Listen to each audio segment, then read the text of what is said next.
Beasaingo Andre Maria Zeruratzearen parrokian erretaularen eta urmamarruen zerberritzearen xehetasunak ezagutzera eman dira gaur. Mikel Arangure bikari nagusiak herri ordezkaritza handia izan du alboan. Beasaingo alkatea, kultura foru diputatu eta Eusko Jaurlaritzako ondare zuzendaria.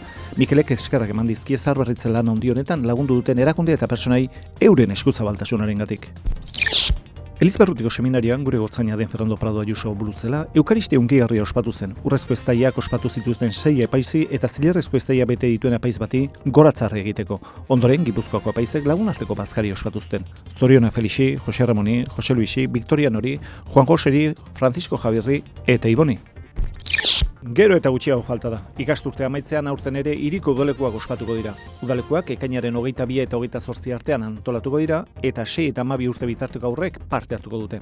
Gazteek hainbat jolas jarduera eta ekintza ezigarrien eskutik ederki gozatu eta lagun berriak egingo dituzte. Ez itxaron gehiago eta eman izena estekan.